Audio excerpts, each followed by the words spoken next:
Okay. So, ayan mga master, good morning po sa inyong lahat. Welcome back sa ating YouTube channel. Ayan. So, nandito na naman tayo sa isa na naman panibagong episode ng ating Lalamove serye. Short Ride Edition Saga. Ayan. So, kahapon po bumiyahe ako mga master pero wala akong vlog kahapon. Kasi anong nangyari, ang dami nating booking kahapon. Kasi ang ganda talaga ng biyahe natin. No? Ang kaso lang, nagkaroon ako ng problema sa ng camera natin. Kumbaga yung kuha ko hindi nakaganito, no, hindi nakaganyan, naka-horizontal. Nakayuko. Nakayuko yung camera ko, nakukunan lang ito lang dashboard. Throughout biyahe natin ganun ng ganun. Hindi ko napansin na nakayuko pala yung camera. Kaya nabaliwala lahat ng video natin kahapon. Wala man lang pasubali si Lalamove bakit niya babawasan yan? Siguro na-trace niya nung nag-short ride na tayo, no? Kasi nung naglo-long ride tayo, hindi na babawasan yung mga master, eh. Nung nag-short ride, booking tayo, tinan nyo, oh. Ganyan agad. Walang hiya na yan. Ayan, ang bad trip, mga master. Kahit nag-gaano dito sa Lalamove, mga master, ito tandaan nyo, lalo na sa mga baguhan. Alam niya na mga datihan na, kahit gaano kaganda ang serbisyo mo, hindi nila titingnan yan, no? Sisirain at sisirain pa rin nila yung ratings mo. Yun po ang katotohanan dyan. Kaya wag ka magtaka, may mga rider na nagbabalasubas na rin dahil sa ganyan. Kasi wala ka namang ginagawang mali, wala ka namang ginagawang masama. Ang bawi naman sa'yo, imbis na magkaroon nga ng pakonsuelo di bobo, talagang sisirain talaga yung rating mo. Napansin ko na yan mga master. Pag hindi tayo bumabiyahe ng 1 week, halimbawa 1 week tayong nag-off sa biyahe, binabawasan nila Lalamove yung ratings natin. Hindi lang ako nagsasalita tungkol dyan, pero ngayon magsasalita na ako. Halimbawa, hindi na naman tayo bumiyahe ng 1 week, ubos na naman yung natin, ratings natin. Ganun po ang nangyayari. Hindi ko alam kung bakit nila ginagawa yun, no? Walang makapagpaliwanag kung bakit nila ginagawa. Kung bakit sila nagbabawas ng ratings na na ganyan na biglaan. Nag-chat na ako sa support nila, wala namang sumagot walang makapagpaliwanag din. Sira ulo. So no choice mga master, plastikan na lang talaga, ganun talaga. Kaya na natin sila Lalamove, total wala na tayong magagawa dyan. So ayan, nakwento ko lang mga master. Ayan, so maraming salamat sa inyong pagsama ulit dito sa biyahe natin at sa mga sasama sa biyahe natin, no. Thank you po in advance sa inyo. Sana tapusin niyo yung video mga master. At sana meron tayong matutunan sa araw-araw na biyahe ko dito sa Lalamove serye natin. Ayan mga master, dun sa mga makakapanood ng video na to, ako'y nananawagan dun sa mga nagbubook sa Lalamove, no. Huwag naman kayo maging tanga. Pambihira naman kayo. Tignan nyo, magbubook kayo dalawa, sabay. Diba? Paano pag may kumuha nitong isa, tapos may kumuha nung isa? Ano mangyayari dun sa rider na mahuling darating? Diba, ika-cancel yung yung booking. Madalas na nangyayari sa akin yan Ito mga engot na kliyente na to. Nagbubook ng dalawa, tapos di naman nila kina-cancel. No? Si rider pa magka-cancel. Ayun parehong address yan mga master, Parehong pair. Ang bihira, Tapos, ikakatwiran nila, na-pick up na. Pag nahuli ka. Pag itong isa nakuha, itong isa, visible pa din yan sa mga rider. Malamang, dun sa hindi nakakaalam at kababrowse pa lang ng app, pag nag-short ride booking siya, makukuha niya yan, mga master, Loko yung nag-book na ito, Mga master kung... Ayan, tingnan nyo mga master kung gaano kababa yung mga booking. Doon sa mga hindi pa nakakaalam, no. Ayan, Las Piñas to Cainta, 181. Grabe, layo niya mga master. That's roughly 30 kilometers sa 181 pesos. Parañaque Noveleta, 165. Grabing baba. Ayan, Parañaque, Dasmariñas. Ito malupit, 144. Diba? Ikaw pa bubiyahe ka ng ganyang kalayo. Ito malupit mga master, Las Piñas Calamba, 243. Oh, saan ka pa? Bacoor din yan, 174. Rush pa. Thank you daw. Sino bang kukuha ng ganyan mga kahit hindi ko talaga kukunin yan. Napakababa niyan mga master. Ito malupit. Las Piñas din yan. 130 plus 20. 150 na yun. Wala kang mapaglagyan mga master. Oh. Bacoor Taytay. Ang layo nito 178. Oh, long ride pa tayo. Parañaque General Trias 175. Parañaque General Trias City 166. Bacoor to Pansol 172. So yan po mga master ang kalagayan ng mga long ride booking. No wonder mga master, hindi na ako naglo-long ride kasi talagang para ka lang ginagawang alila diyan sa long ride na yan. Tapos pagdating doon, ikaw pag masama kasi nga natagalan ka. Ayan, dito lang tayo sa short ride. Bihira na yan, Okay, ayan mga master. Ay, itsugas. Mukhang mali natin natin, na-pick up pa natin. Pero okay lang. So, meron na tayong booking. Ito, dun sa dun sa na-pick up pa natin. Madalas na rin ako nag-pick up dito, mga ilang beses na rin.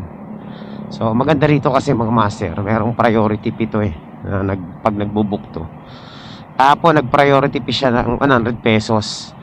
Ngayon naman, nag-priority fee siya ng 50 pesos. Pero, ito mga master, short ride booking lang to. Okay. So, ito mga master, andito na naman tayo sa Las Piñas. At ganitong oras po, meron dito mga nanguhuli. Huwag kayong lalagpas dyan sa puting linya na yan, sigurado. Pagdating doon sa dulo, take it kayo. Okay. So, ayan mga master, nandito na tayo sa ating pick-up point. Bilisan lang natin to. Rush daw to, rush. Okay, walang problema yan. Dali naman tayong kausap Bigyan lang tayo ng magandang rating Okay yan meron sir. O sir, pang ilang pick up ko na to sa'yo. Oo. Taga dito lang, sa Pulang Lupa lang ako boss. Hala. Nalaglag naman. Naiwan ko yung isa, dalawang ID yung dala ko lagi Sige boss, pag dito lang naman ako semi full time. Ito na lang, driver's license. Hindi, i-update yan para sabihin nyo on the way na ako. Para hindi na tayo magantay. Oo. Sige boss. Oo, maganda. Dito lang yan sir, sa kabila. Oo. Sige boss. Wala pang 10 minutes, nandito na tayo sa ating drop off. 2 kilometers lang kasi. Hello po. Good morning sir. Lalamove po? Lalamove delivery po. Nandito na ako sir sa may BIR sa baba. Sige boss, sige boss. Okay na sir. Sige.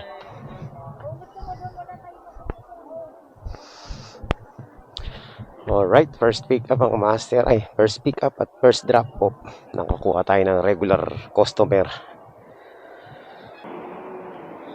So ayan mga master, meron na tayong second booking papuntang Las Piñas. Ayan, 54 pesos lang to, malapit lang. Kinabahan ako, kala ko acrylic na malaki. Ito lang pala.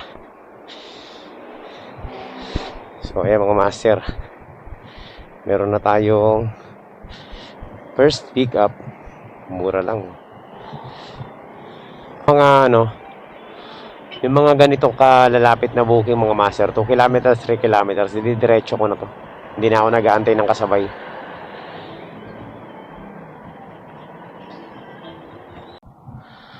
Ngayon mga master, nandito na po tayo sa sa ating drop off.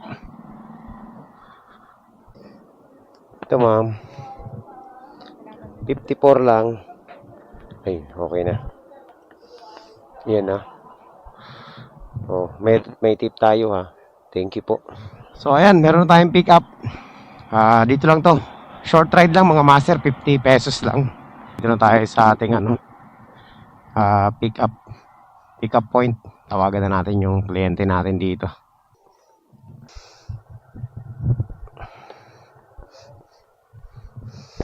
Mali lang ng pinpoint. So ayan mga master, nandito na po tayo sa sa ating drop off point. 57 lang to.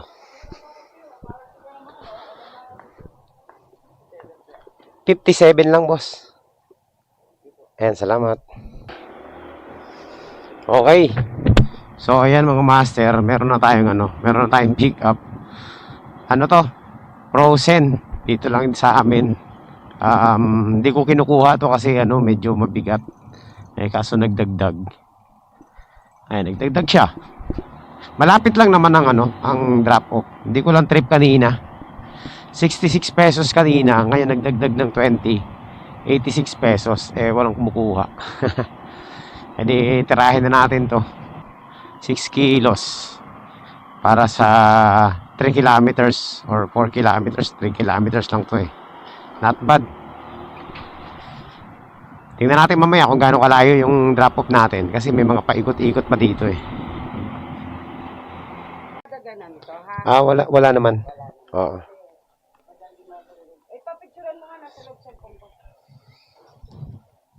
Ano ba to, ma'am? Parang Oo. Ayan mga master, meron na tayong tingnan natin kung gaano kalayo to Malapit lang naman talaga to. May inala signal dito. Ayan mga master, meron tayong pick up ulit sa kanila ulit, dalawa. So dalawang pick up natin Ito papuntang Muntinlupa. Sayang kasi medyo mataas yung fare. Kaya kinuha ko na lang. So pwede na rin to mga master. Tirahin na natin to. Yan, pagtabihin ko na lang. Ayan, sige. Sakto lang pala Okay. So, meron tayong double booking. Isang short ride, isang mid ride. So, ang ginawa ko dito, kaya nanigurado muna ako mga master dun sa sa pick up. Kasi, same pick up lang, tinawagan ko muna bago ko iswipe. Ngayon, na-confirm ko na 6 kilos lang naman. Tsaka ko sinwipe, tapos pinick up ko na. Kasi mahirap na kasi sa kanila mga frozen yun doon. Minsan 20 kilograms Hindi sinasabi. Meron naman silang number sa akin. Tinawagan ko muna bago ko i-swipe. Ayun.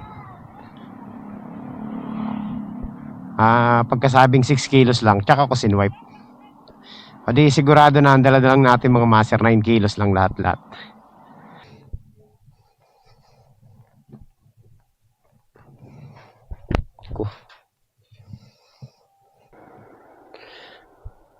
Sana meron. Ito, pwede to. Ay, nawala. Tsugas ng unahan tayo mga master. Ayan mga master, dahil wala tayong makuhang kasabay, pero naghahanap pa rin ako. Naghahanap pa rin ako ng kasabay papuntang Muntinlupa. Didiretso na muna natin to, gagapangin natin. So ayan mga master, nandito na tayo sa sa Muntinlupa. Ayan. At wala pa rin ako nakuhang kasabay. Ang hirap kumuha ng kasabay papunta rito sa Muntinlupa. Nagkamali ako ng pick up. Drop off lang sir. Tawagan natin para alam ko. Ito ma'am. Oops!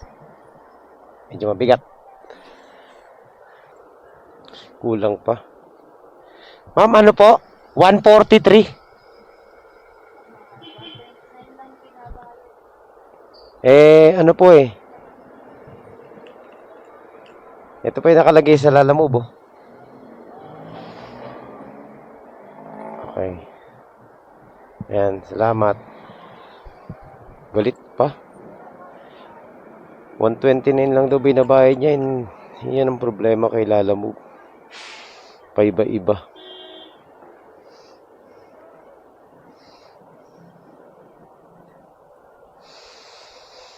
So, kasalanan na naman natin yan. I-report na naman tayo dyan dahil sa pricing nila Lalamove. Bayaran pa ako ng kulang eh. Pihira itong mga to. 129 lang daw binabayad niya. Wala akong pakialam kung 129 yung binabayad mo noon. 143 nakalagay dito eh. Kailangan ba natin magsinungaling dyan?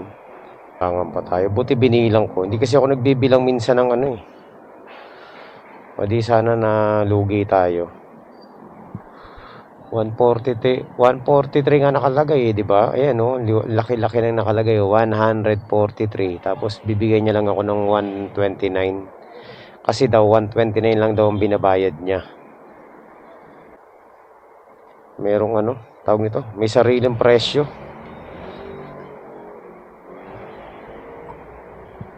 Ewan ko sa inyo, ang gugulang nyo.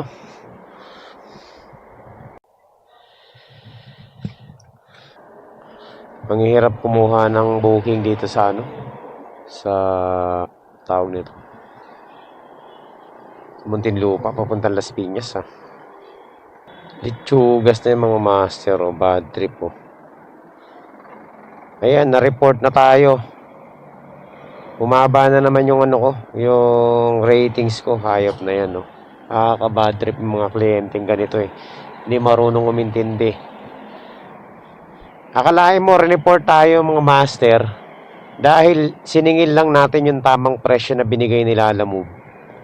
Magkano ba yung ano, yung pair 143. Tapos galit pa yung babae dahil ang binabayad lang daw niya is 129 lang daw.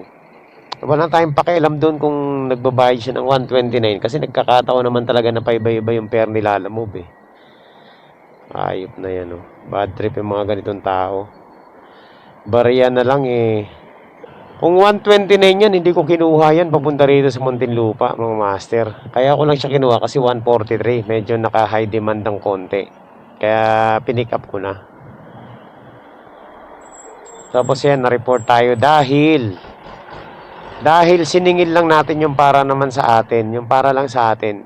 Kasi binayad niya sa akin 129 lang, sakto eh. Sinabi ko sa kanya na 143 yung ano, yung payment.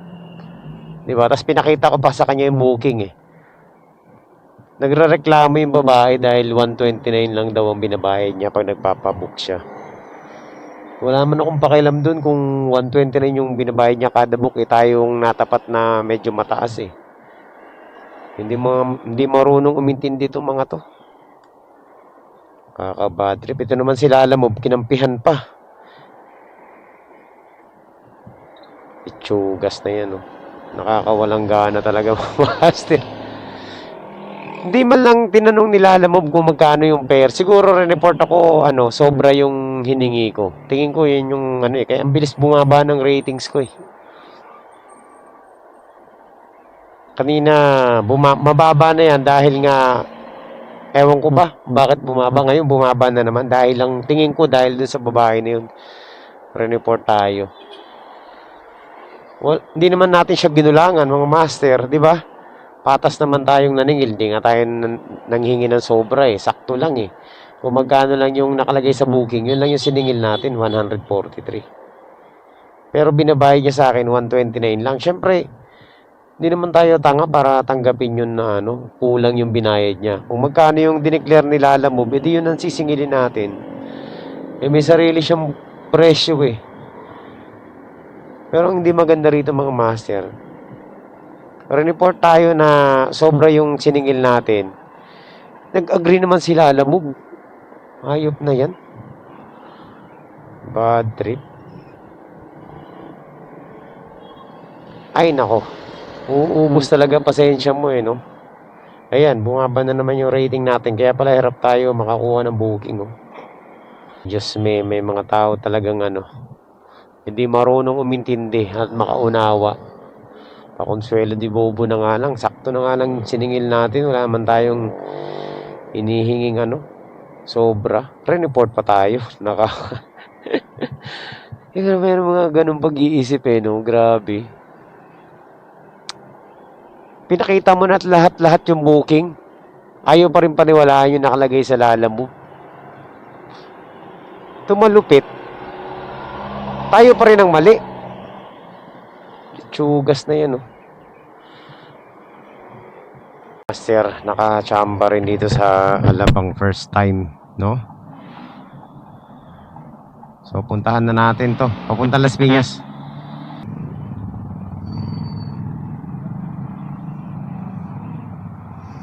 Tawagan na natin. Saan kaya dito yan? Tingnan natin, ha. Block 6. Okay, saan yan mga master? Tawagan natin. Wala pa. Wala sumasagot. Lechugas. Nandito na tayo sa pick up point mga master. Baka yan ang ipapadala sa atin, no? Yan nakaano na yan, no? Yung 3 patong na yan, ay hindi ko talaga tatanggapin yan. Baka siya sa buhay niya. Ayaw sumagot, eh. Lechugas na yung mga master. Bad trip tong ano, kausap natin ngayon, no? Ay, itong kliyente natin. Kanina pa ako nandito, magti 30 minutes na. Ayoko sana mag-cancel, eh. Ang problema, hindi ko matawagan yung pick up at saka yung drop o parehong hindi sumasagot. Parehong unattended. Kainis. No choice mga master, cancel na tayo. Ay, sabay-sabay ang ano, sabay-sabay ang mga pasaway, Grabe, oh. Yan, oh. Tayo nag-cancel niyan. So, 10 minutes tayo magpapahinga. At dahil dyan mga master, ganito na gagawin natin. Ayoko na dito sa Alabang. Balik na tayo ng ano. Balik na lang tayo ng Las Piñas. Ang hirap pumick up dito sa ano. Ang hirap kumuha ng booking dito sa Alabang. Sa Muntinlupa, puro malalayo yung pick up at saka alanganin yung drop off. Alright. So, ayan mga master, naggapang na ako papunta rito sa Las Piñas kasi talagang walang makuha dun sa Muntinlupa. Meron man, kaso ang lalayo ng pick up, mga 7 kilometers. Wala nga ako nakitang pick up na 2 kilometers, eh. Ayan mga master, nandito na tayo sa Las Piñas. At dito na tayo mag-start ng mga short ride booking natin. Hindi na muna tayo kukuha ng papuntang palayo, no? Pwede hanggang Parañaque lang. Ayun, ay sa wakas, buti na lang punta tayo ng Las Piñas. So, meron na tayong booking mga master. Dito lang to sa may ano, Everlasting, no? Okay, so, puntahan na natin para ano, ma-pick up na natin. Hello po. Lalamove po. Ma'am, nandito na po ako sa may Everlasting Street po. Boss, ano ho bang address nyo, sir? Ma'am, Everlasting yung... Everlasting Street o Home? Ano, Everlasting ano po? Home? Everlasting Homes. Paglabas mo, meron diyang crossing. Kakanyang ka. Pagkanya mo sa dulo, kaliwa. Okay, salamat. Mali po eh. Sige po, tatawag. Boss, saan bang Everlasting Homes? Everlasting, mayroon doon, mayroon dito. Saan yung isa? Mali dun eh. Dito. Doon sa ano. Okay. Sigit mo namin pa. Sige, sige. Ikaw may lalamove? Apo. Oh, sa St. Dominic nga, naka-address sa eskwelahan. Sa eskwelahan. May contact ba kayo sa kanya? Pasabi naman ano, papunta na ako. Sige po yan. Abangan niya yung tawag ko kamo. Sige po kasi. Ayun, kakachat ko lang eh. Ayan. Thank you, ma'am. Okay. Keep the change. Bumawi naman si ma'am. Alright, so ayan mga master.